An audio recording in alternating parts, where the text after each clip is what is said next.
Mon Mac here. Today on the Proud to be a Coastie podcast, we chat something really important. It's about mental health. Now, this is a bit of a topic that I guess people aren't talking about so openly. So that's why we really wanted to have this discussion to kind of bring this to the forefront and tell people that you're not alone if you are suffering from mental health illnesses. So sit back and relax. Here are the boys. So I'm joined here with Jay Marrilees, founder of Bulletproof leader, and Rhys Reid, the estate agent at Wiseberry Charm Haven. Thanks so much for joining us today. Thank you for having me. Thank you. It's an absolute pleasure. So I guess I'll give a bit of an intro into you guys, or if you could actually give us an intro into, who you are and the organisations, that you work with. Yeah, sure. So I'm obviously Jay Marrilees. I am the founder of Bulletproof Leader, which is a men's health program. So just men? Just men at the moment, although we are getting a lot of requests with regards to opening a female branch of Bulletproof Leader, and we're also looking at a corporate branch as well. So that will obviously be a unisex program. Yeah, awesome. So the best is yet to come. I'm hoping so. Yeah, definitely. And Rhys, a bit of an intro about yourself, please. Yeah, so my name is obviously Rhys Reid. I've been with Wiseberry Real Estate for about 3.5 years now in the industry. I've known Jay for probably the past 7 or 8 years, actually, back from all sorts of gym when I was a fair bit younger. Yep. And asked him to come on the show today, share his experiences and leadership and wisdom about what's going on in the men's health industry and why we need something like this. Yeah, awesome. So you guys met at the gym, so you obviously shared similar passions for, exercise. How have you guys, kept in contact over the years? Well, I've always obviously, me and Rhys used to end up talking quite a lot when we were in the gym, which sort of distracted from the training sometimes. But we've always had sort of similar interests in terms of development, approaches to the way we look at things, training methods and so on as well.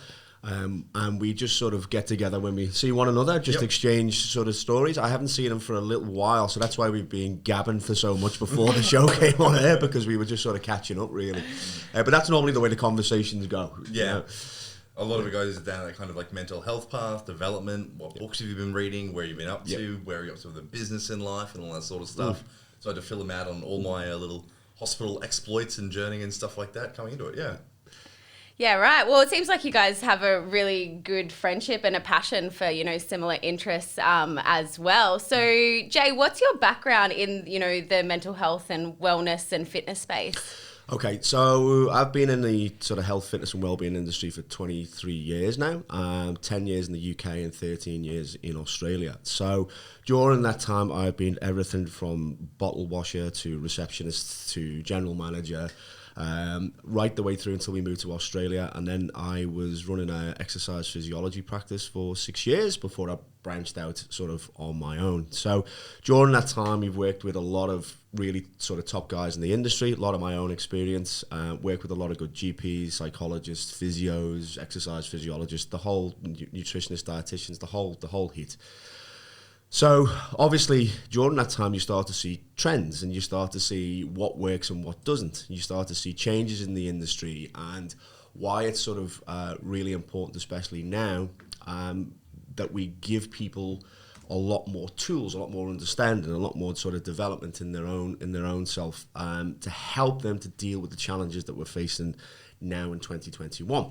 COVID has helped to shine a big light on that, especially in the mental health area, the chronic disease area, and unfortunately the male suicide rates as well. So that's sort of the basis of where we're going with the program, to help people to provide them with the tools and to deal with that.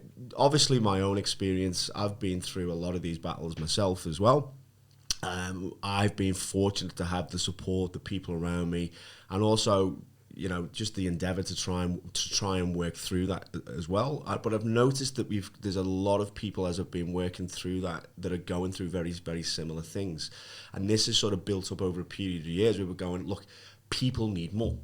People need more skills, they need more tools. In my industry, I was saying to Rhys off air before that I think that we're pretty broken at the moment, in terms of what we offer. And we know that because obviously rates of chronic disease, rates of mental health, are in the up. And it's the same in the medical fraternity as well. So that's why we're talking a lot about giving guys tools to say, okay, this is how to be able to do this. This is how to be able to do this over the long term. And that's really the inspiration. That's where it comes from. So did you find you kind of had to branch out from, obviously the government's got, their own funding and their own programs. Did you just find that there was a lack of funding or that there just wasn't enough in that space? That's a good question. I'm going to get very boring for 1 minute. I started to look at the stats, right? Yeah. So as Australians, we spend nearly $5 billion per year on gym memberships, right?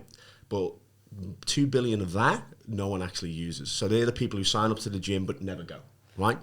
We've all been there. Let's be real. Yeah. Sign up with the best of intentions, but then after January, no one goes. Then you look at the remaining 3 billion of that, right? Only 16% of people who actually use the gym enough to actually get any long-term effect, right? Then you look at the weight loss industry. It's over $500 billion per year globally, but they give you less than a 1% return on investment, right? So something is wrong. We know this because people are spending more and more in the health, fitness, and well-being space, but they're getting poorer and poorer and poorer results, right? So that's why we said, right, okay, something needs to happen. Something needs to change. We need to step up more. We need to offer more. And we looked around, and there was very little, right? And there was very little, certainly in the men's health space as well. So it was like, okay, we've got to do better here. We've got to have different systems. We've got to have different cultures. We've got to have different mindsets. We've got to have a different program that's going to offer guys the tools that they need to be able to make this change properly. Not in 12 weeks and then drop 20 kilos and then put 25 back on. Yeah. We need to offer it over a 12-month period so the habits get ingrained. So... Yes. So the habits get ingrained so they can understand the way that they think and process, so they can understand how to tackle lack of sleep and stress and the effects that this has on the system, the vices they indulge in, the way the relationship is affected with their partners and their children and their friends and within themselves as well.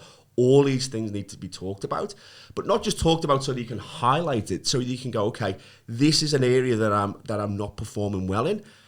Okay, what do I do next? Well, okay, here's a pathway. Here's how to identify. Here's how to evaluate. Now here's the practical, tangible things to be able to do, to be able to move through it and get good results in that area. That takes time. You can't do that in 12 weeks. You can't do that with a pre-workout and a fat burner and, and a protein shake. You just can't do that. So everyone's tried those quick fixes. Yeah, and that's it. And then, that's, in a nutshell, that's what we're trying to get away from. We're trying to get away from, okay, do this externally and you will be okay quickly, to invest in yourself, work internally, and then let's see how much you grow and develop. All right? So that's where it came from. And that was, for me, that was one of the big reasons why I did get Jay to come on. Before I got into real estate, a lot of people might not know, I used to work in the supplement industry. And it was a super common thing. You'd even be trained to do it from a lot of the supplement stores where people would come in and be, sell them this and then upsell them this, or they just need a protein, this fat burner, this pre-workout. A lot of them don't really work that well. And did they even need it? People might need the protein, but pre-workout, no, you don't need it. A lot of the pre-workouts there basically just as a placebo effect where you don't need the actual added energy, but okay, it's more of a caffeine kick. You might get the same out of a really strong cup of coffee. But the big thing really was people wouldn't be sleeping properly. They wouldn't know how to train. They wouldn't have the nutritional support there. A lot of people just ate like crap, slept really poorly, and then relied on really high stim pre-workouts just to be able to get through the day. And, especially myself, I struggled a lot with weight as a kid. Like I was 115 kilos by the time I was 14. Before I got into real estate, I was 172 kilos and basically had to lose a truck. So there was a lot of things there that I kind of saw, and for me, before I could even lose all that weight, because I would constantly go up and down, like the roller coaster that a lot of people have with their health and fitness, and I would do it dramatically from 100 to 170 to 120 to 180, and then there'd be constant drops of basically a whole human. So was that sustainable? Yeah. No, there was no sustainability with it at all. You felt terrible, and then every time you did lose it, you felt great, and then you'd go out and you'd be drinking with your friends and eating, and then it would come all back, and then it would start a bit of a negative cycle, and you'd start to feel really bad, and you'd kind of spiral back.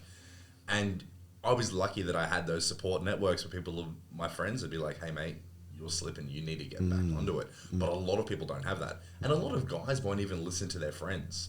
And are probably a bit proud as well. Like, I don't know, God, males are a little bit different, wired Yeah. a little bit different to females. I think like talking about mental health and opening up, some may see as like a sign of weakness, but it's really not. Yeah. And you need to express yourself and let it out and, you know, surround yourself with a good support system. We were saying before as well, we're finding this with the younger generation as well. It's not just sort of like over 35, over 40. We're seeing this younger and younger as well. So it's not an exclusive area. We're seeing this across the board, as we are with a lot of things now. Yeah. You know, sort of, it used to be called sort of adult onset diabetes. They've taken the adult away now because there's young children that are developing that as well.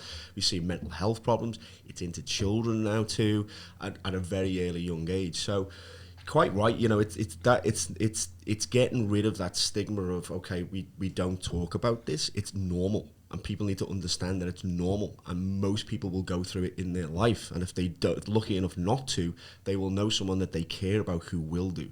So again, coming back to what Rhys was saying, is giving them the tools. And I thought you also made a very very good point there that I just want to emphasize is, Rhys said about once you go through this process and you get some success, 9 times out of 10 you'll revert to old habits. So where you were, you end up coming down a notch again, and then you go through that process and you come up a little bit, but then you go down another notch because you go back into your old habits. That very quickly becomes a pattern. So you start this yo-yo sort of pattern, but unfortunately it's not a straight line. It's a downward curve, you know, because each time that you do fail, you burn that little bit more and you drop deeper. So it's a bigger journey to get back to where you were. And sometimes you get to that point, you go through that cycle 3 or 4 times and you're just thinking, I know how much work I've got to do to get back to where I was beforehand. Do I even want to bother? You know, so this is where a lot of these mental states can come in, you know, and a lot of people have had their fingers burnt a lot. So it's almost like you've got to take people to one side, deconstruct a lot of that sort of mindset and go, okay, let's relay the foundations. Let's get the pillars in place. Let's relay the foundations, and then let's build from there. And that was, for me, another big reason why I wanted to bring Jay on, is we see it a lot happen in the real estate industry, particularly. A lot of real estate agents have this Burnout. Just work harder. You know, if you need Work to longer, work faster. Like, Yeah. but is it really sustainable to be working those long hours without getting that balance? Yeah, and that's a thing that we notice really suffers a lot. And you'll see a lot of the agents will have really poor diets. They'll have really bad sleep patterns. A lot of relationships for, you know, some people really start to suffer where they're, you know, if you're at work 90 hours a week, your fiance is going to hate you. And we see a lot happen, in particular with guys, where the guys just have this just work harder mentality. And I think that's where women have done something brilliant. You see a lot of these women's group and a lot of mum support groups and things like that a lot of men just don't really have. But a surprising thing to me that I was talking to Jay off air about was how many women are calling out, asking this for him, for their husbands and for their partners. Because the first person that's going to see something's wrong in the household is usually the wife. Yeah. Where it's like, hey, you came home today, real snappy. Well, What's going on? yeah, I definitely think there's like a big link there to sporting groups for males as well. I know that that's like also linked to exercise and whatnot, but you know, having your partner like in a group surrounded by, you know, doing exercise, surrounded by support, teammates, and they can discuss stuff like that. Yep. We lost a friend recently to suicide, and that hit everyone like pretty hard, and it made everyone within, you know, the soccer team and everyone really rally together and be there for the boys because yeah. It's horrible. Like, and when you're quite right, when they get into that mental state, like, it's so isolating, and these guys, you know, you can't see a way out. It's very, very dark, and everything's on top of the shoulders. And it's so sad because there is so much support there. You know, there is so many people there that are willing just to step up. You know, and there's a lot of people say, I'd rather hear your problems than attend your funeral, and it's such a true analogy as well, because it's something that unfortunately is more and more prominent. You know, and these sort of conversations are happening quite regularly now as well. So it's something that we've obviously got to deal with better. And as you say, with the football teams, get that support, get people around them, have that outlet. But not only when the season's on, when there's training, it's the other 6 months of the year as well, you know, because often that only lasts for, you know, what, a 5 to 6 month period with training and pre-season and everything that comes with it. So it's getting that support that's there, that's happening all the time. And also, again, I keep coming back to it, but the tools and the resources and the support beyond that, where if they want to step away and really develop that personal understanding, not just for themselves, but also for their family, their friends, and people's lives that they touch. Because if they can see someone going through a similar issue and they can say, okay, here's some tools that help me, here's some ways of acting that help me, it might just be the one thing that they can grab onto, and then they can start to use that, and then that cloud starts to dissipate that little bit more. And as soon as that little bit of light comes through, that's when they can start to ride that. But it's just the small differences, the little 1% that make the big change. And I guess for you, especially with the Bulletproof leader that you've been doing, and I've seen you've been having a lot of success now with more and more people joining, and it's starting to become a much bigger thing, much faster. Has there been kind of like any really good, I guess, third-party ones where you've seen somebody come on board, and then I know it's not really a sudden thing, it's a kind of gradual change, and then you would see them change from really who they were at the start to kind of where they ventured up to? Oh God, yeah, it's we see it all the time. And one of my most proud moments that you have throughout the program is when guys come and say, Jay, I've applied for this job, or I've been promoted, or I've decided to go back to university, or, you know, me and my wife are going to renew our vows, or whatever it is. And it's like, you have this just as like this heart-bursting moment, because the look that's in their eyes is like, I never would have done this before. And please don't get me wrong, it's not me, it's them. Right, it's them realising what was already there, and then just getting that gap in the clouds to tap onto that, building that momentum, believing in themselves again, that confidence again to go and do these things. And that doesn't mean when they get to this stage, by the way, that there's not the little bit of nerves and a little bit of fear there, but they recognise that, but they still step out and do it. And then as they do that, whole perspective opens up, you know, and it's like, wow, okay, and it's just a great moment. We've had a guy who left in just before Christmas, who's gone on to be the head of maths up in Evans Head.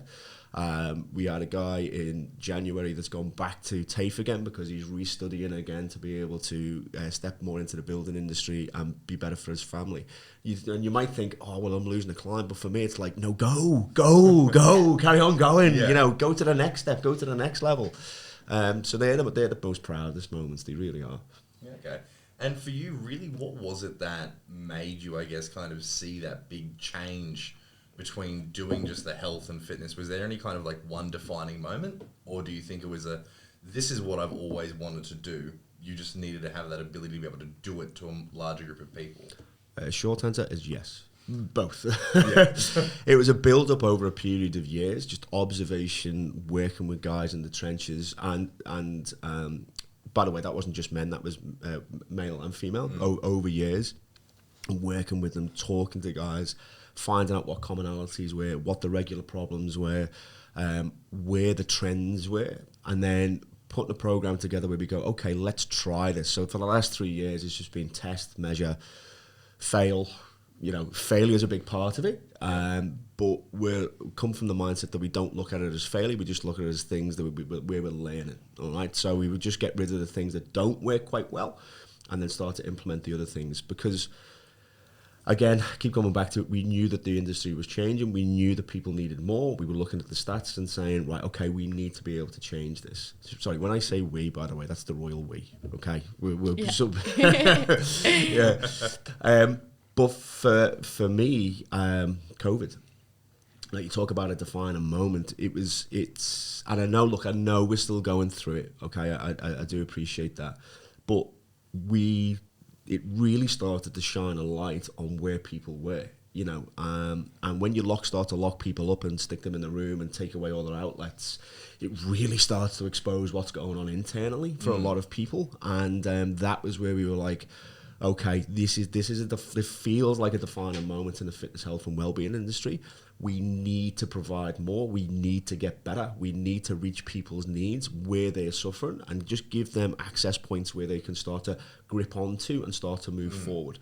because we felt as if a lot of people were falling backwards or falling down. We say, right, we just want to create a few safety lines for guys and let them just climb back up that mountain.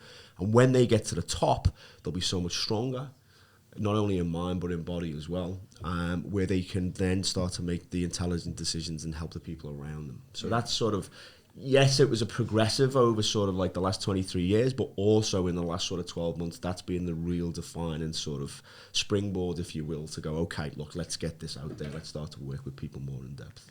Okay. Did any of your strategies alter with COVID? And obviously, you know, the lack of having, you know, access to the gyms and face-to-face interaction and that kind of stuff. Did you have to pivot any strategies? Oh God, yeah. So we had to go. So a lot of our stuff is delivered sort of online. So a lot of the training stuff, a lot of the education stuff is delivered online in the background. But obviously a big part of it is being able to get into team training sessions and work guys in big groups and in small teams. That all went. So like everyone, we had to go straight from here as onto the Zoom platform that we wish you had shares in before this hit because everyone was using it. But that's the way we went. But the idea was, look, guys, this is going to be a short-term period. Let's just keep you going through this short-term period. And then we built out a strategy from there. So we had to develop into small groups, so no more than 5, and we had to spread guys out and coming in at different times. Then when we could go to 10, we went to 10 in the same process, then 20 and then 30 and so on. So it's been sort of, how do we keep you going? But the vow was, we will keep you going no matter what. So whether we've got to come to your house and stand outside the front door while you're inside, and, you know, we'll make it work. Like, you know. Yeah. But that just gave guys a lot of confidence, because it was like, oh, this we can't do anything. Like, no. It's just another challenge, right? It's just a mindset. We'll find a way. Yeah, and their mindset would have been, you know, you would have had people who would have lost their jobs, unsure about the finances that are coming in, like then the mental health stuff, their family health. That was it. You know, you've got a stable ground under your feet, and then all of a sudden someone comes and whips that rug away from you, and it's like, wow, where do I put my hands down first? How do I get balance back again? So our first job really, and Rhys talking about this with regards to leadership, is you've got to go in and you've got to be clear and you've got to be confident, right? This is happening. We know this is happening. First off, let's accept it, because there's nothing we can do about it. What your beliefs are about with regards to COVID and what it is, and it doesn't matter. This is what's going to happen. So let's accept with it now. Let's deal with what we can do.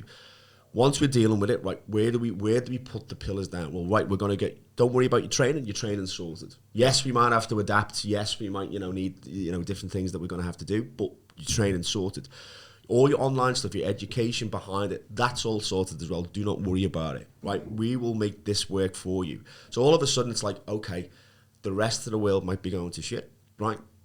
But my world's alright. But my world's okay. You know, I've got a foundation in the middle, or I can build from there.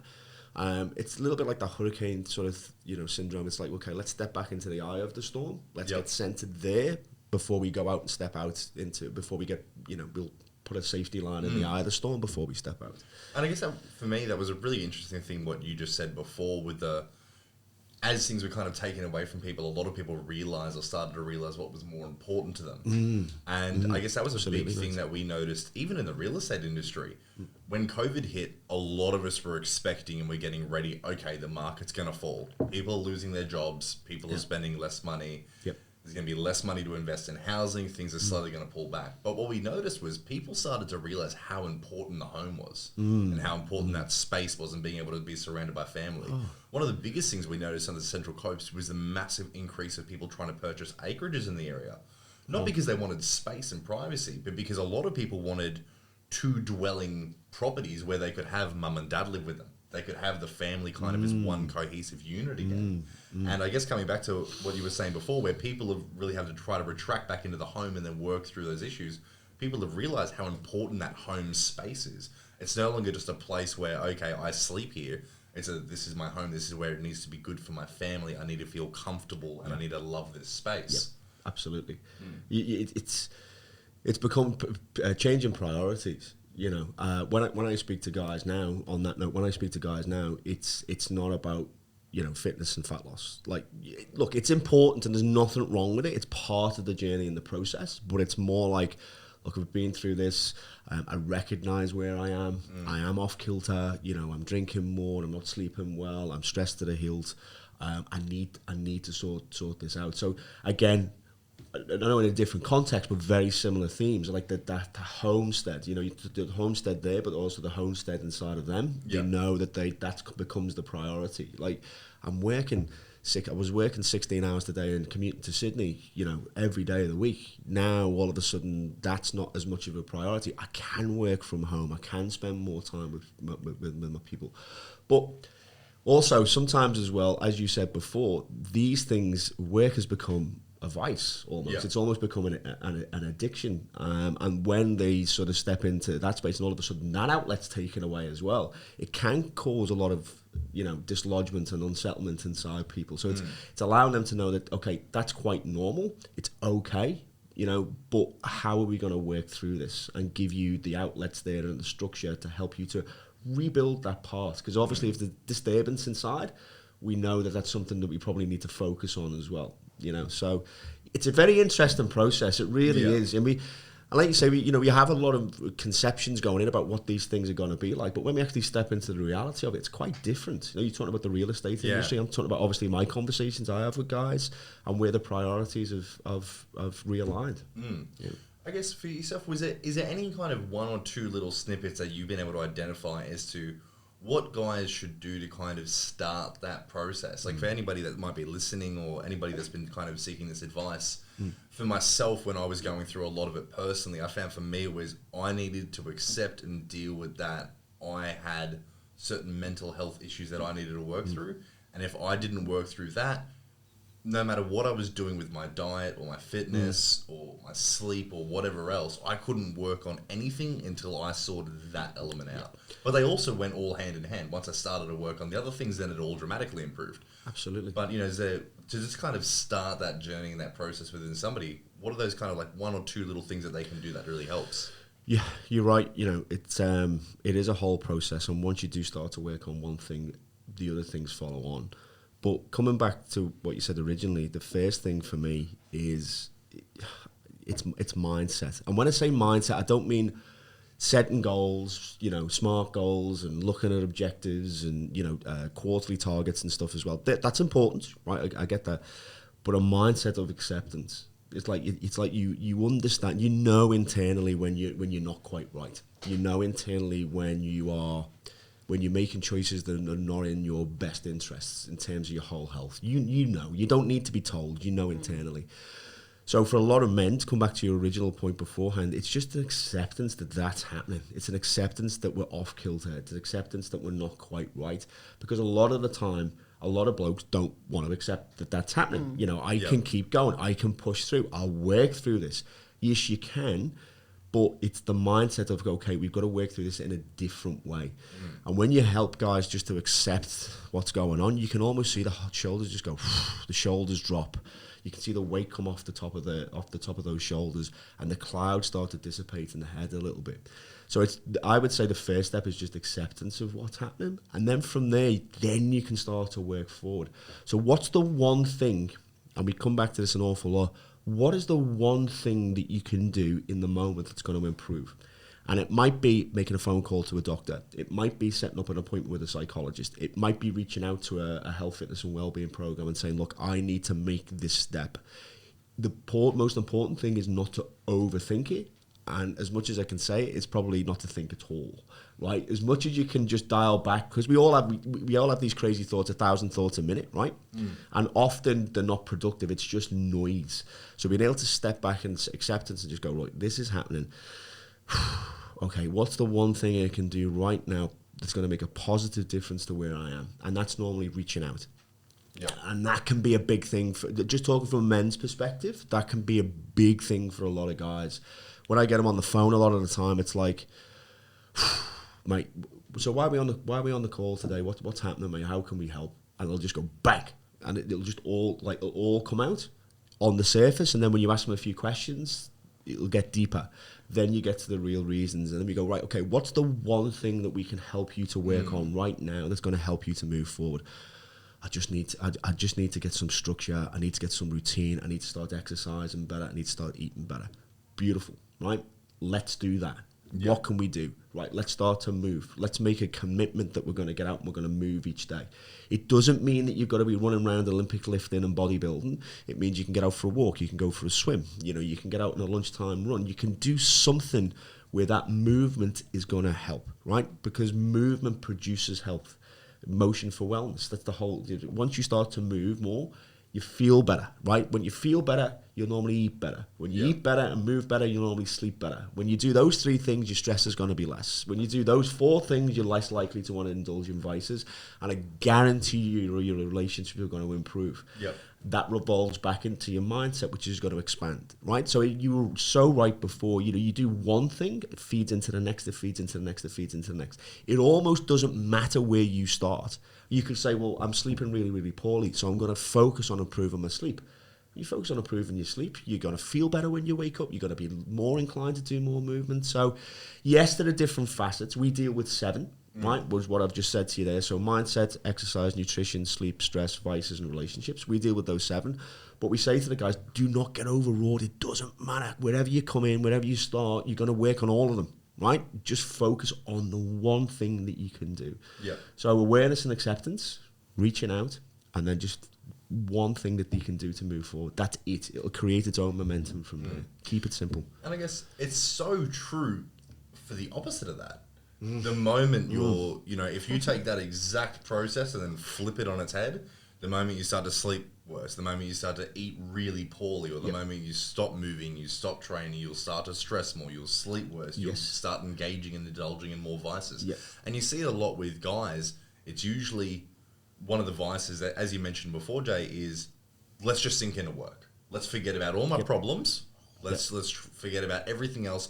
I just need to work really hard. And then they'll also use it as an excuse as to why can't I do those other things? Oh, I've been working so hard, I haven't had time for this.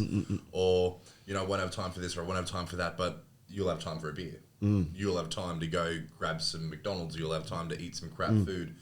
You won't be sleeping at all because you've got no time, and then it's causing constant stress and discomfort. And it's literally just the vice versa of that. If you start to do one thing correctly, they'll all start to go really well.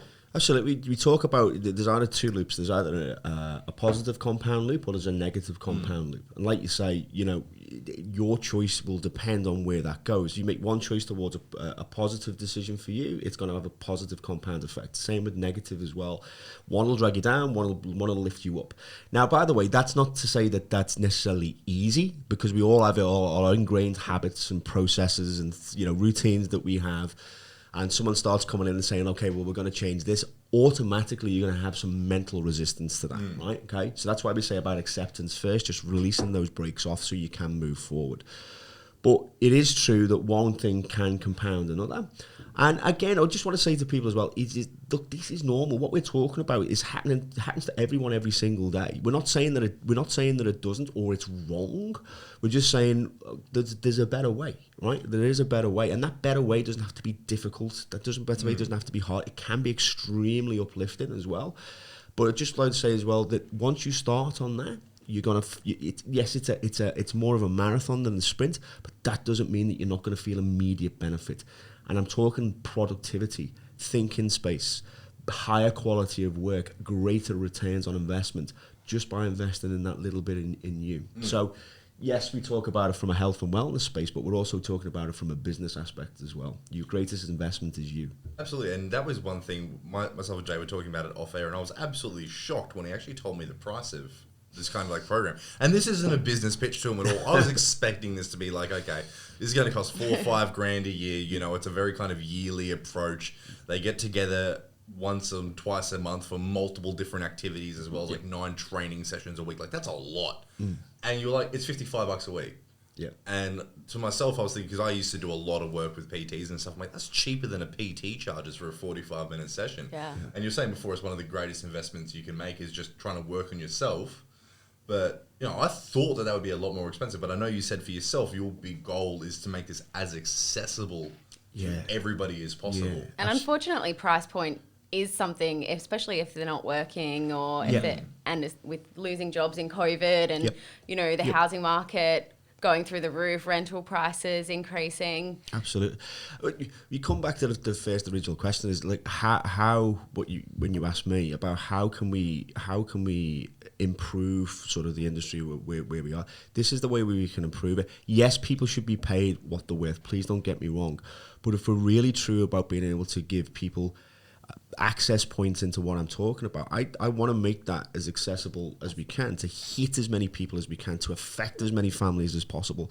If you've got a high entry rate for a lot of guys, then you can't do that, especially through this period as well, you know. And just even like the lag time of if you want to go through, you know, the government options, you know, making an appointment with the doctor, then getting the referral, and then often you have to wait like 2 to 3 months to get into that psychologist that is to get access to whatever services that you need. There's a wait time. So for some people, they've already, you know, been dealing this for quite some time before they're actually accepting and ready to, you know, take the step to better themselves. So then you could feel like, oh, what a kick in the guts to, you know, go to the doctor or reach out and then be like, oh, you're just going to have to wait a couple of months? Yeah. And especially, that's one of the reasons why. So if guys normally see something about what we do, there's normally a process. Like they've got to book in to have a phone call with me. That's not me trying to come into some salesy, pitchy type of thing. That's genuine. Like every guy that comes on the program, I've got to speak to them and go, mate, can we help you? Right? Is it a good fit, you know, for what we do? That 15 minutes can save them so much time. But imagine going through all that process and then you go, oh yeah, and by the way, it's 10 grand. And then you go, I got really excited about everything, and now it's a really high access point. So we're trying to make it the access point really. We know that 55 a week for a lot of people is still $55 a week, but when you look at where a lot of their investment goes into coffees, you know, into maybe, you know, sort of fast food and into beer and all the rest of it. That's not to say that that's wrong, but it's just saying, where do we redirect our priorities? Where do I want to be able to be in sort of 12 months time? Okay, so we can normally find areas where we can make adjustments in order to be able to do that. Then we get them in the program. We want to act quickly, right? So we don't want to wait around. We want to act quickly. It's taken a lot to reach that acceptance point. It's taken a lot to get on a phone call. It's taken a lot to say, okay, I'm going to go ahead with this. So we don't want to then sort of go, okay, well, it's going to take you 2-3 months. We've got to get you into the system. And then when we've got a place you can go in, it's like, right, let's get in now. So we put them through an onboarding. The first thing they've got to do in the onboarding is sign a commitment. I agree to do these 4 things, which is attend training, attend the education system, all this type of thing.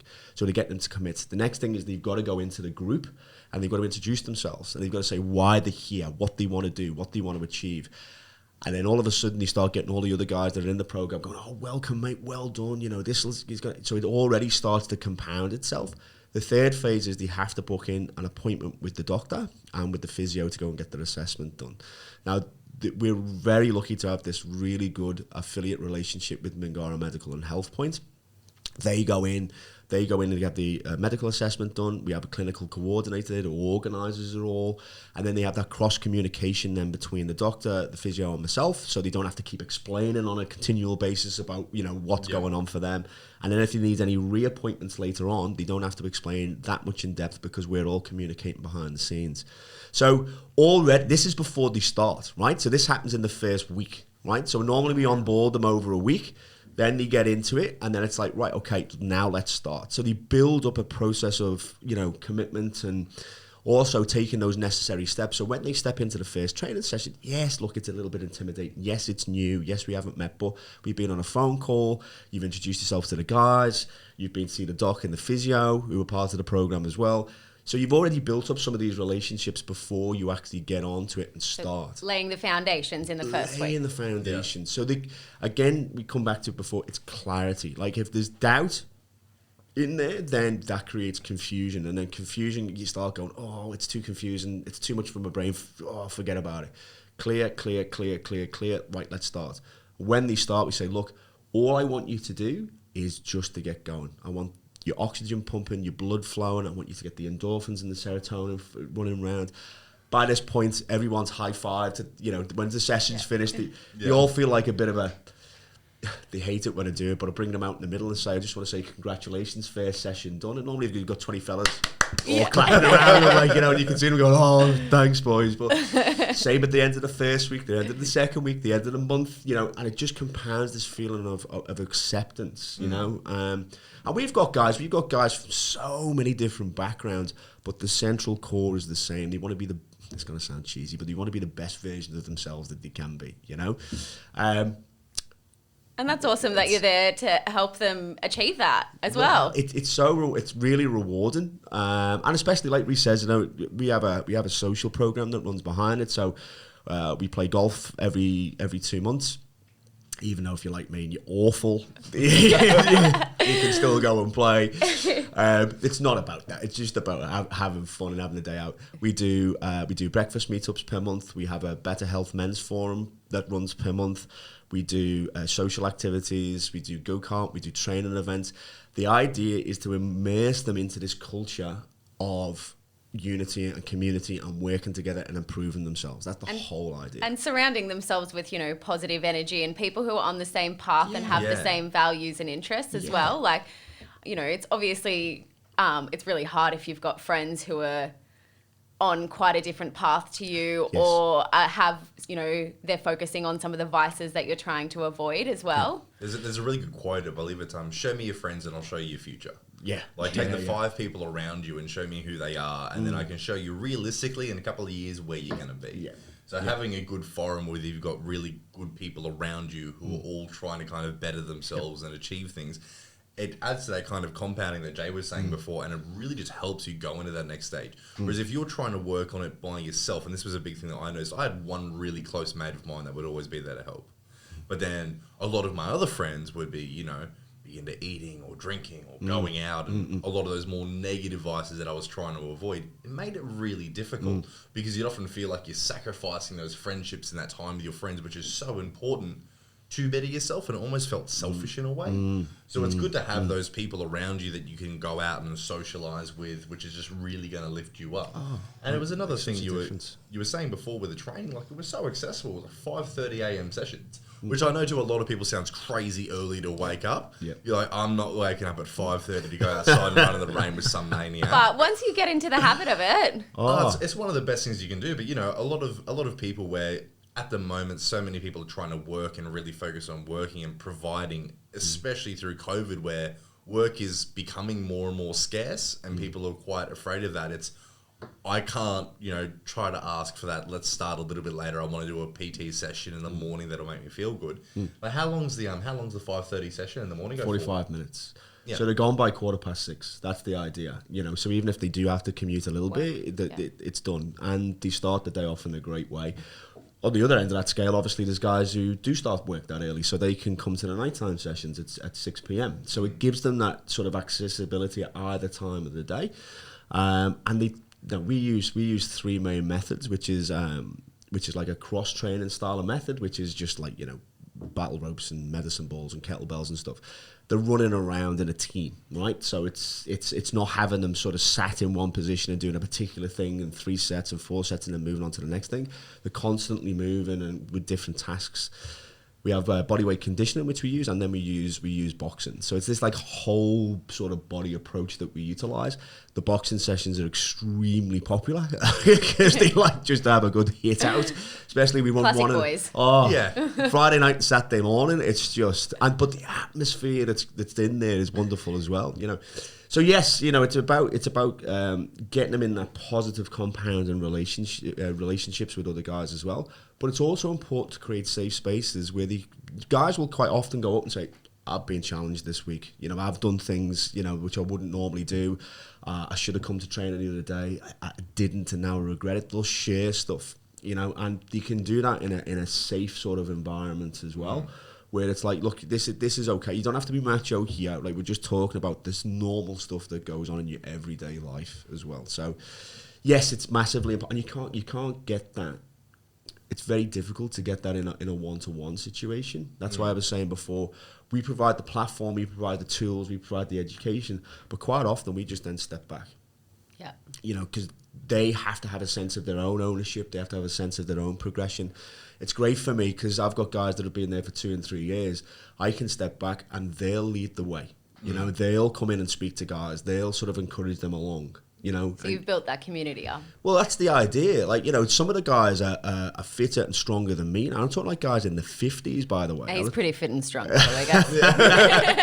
Thanks.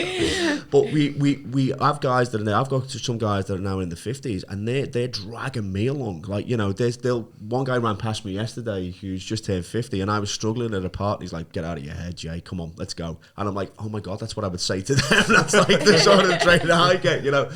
But it's true, it's wonderful, it's brilliant to see, you know, and to step back from that, which you've got to, right? You can't be egotistical. If you're like, oh, it's mine, and it's my program, and I do that, and you keep putting that on it, you lose value. Yeah. You know, you've got to step away from that and let guys get stronger and better inside their own head and inside their own body as well. Oh, brilliant. Well, So if people want to join the program, how are they able to access that?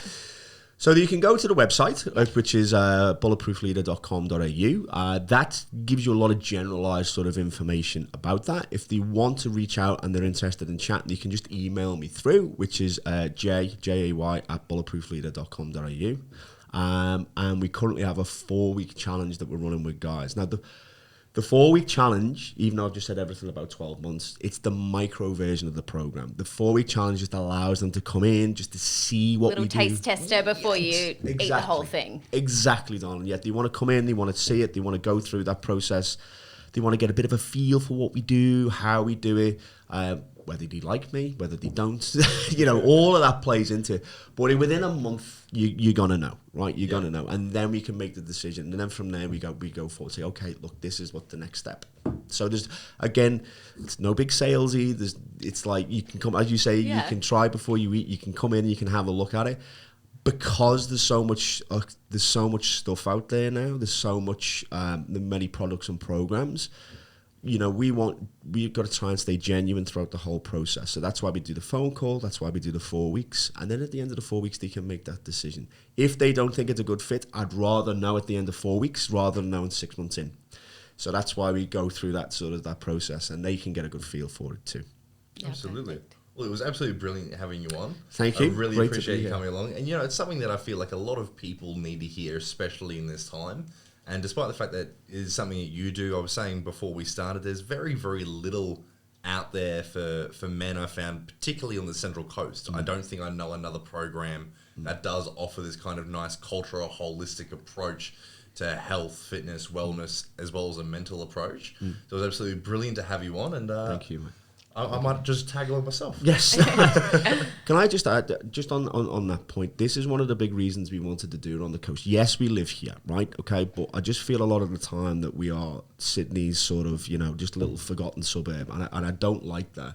I want to bring in much more here and start things here. This can be like the epicenter, and we can really value the community that we have here, especially at this time, right? So that's a big part of the reason why we're doing it as well. And that really embodies what the Proud to be a Coastie podcast is all about, you know, talking all things local on the Central Coast, showcasing our beautiful suburb, our little slice of paradise, you know, ordinary people doing extraordinary things, sporting groups, community organisations, local businesses. That's what we're all about. So it's been an absolute pleasure to have you here today. Thank you. Thank you so much, Jay, and thank you so much, Rhys. Thank you very much. That was a really raw and honest chat. And you can find Jay's details for Bulletproof Leader and Rhys Reid's estate agent details below in the show notes. We're dropping a new podcast every 3 weeks to a month from your preferred podcast app. Make sure you like, subscribe, and follow us on YouTube, Facebook, and Instagram, or visit our website, proudtobeacoastie.com.au. If you're keen to nominate a local legend to be a part of this, you can also do that from the website too. Catch you next time, Coasties.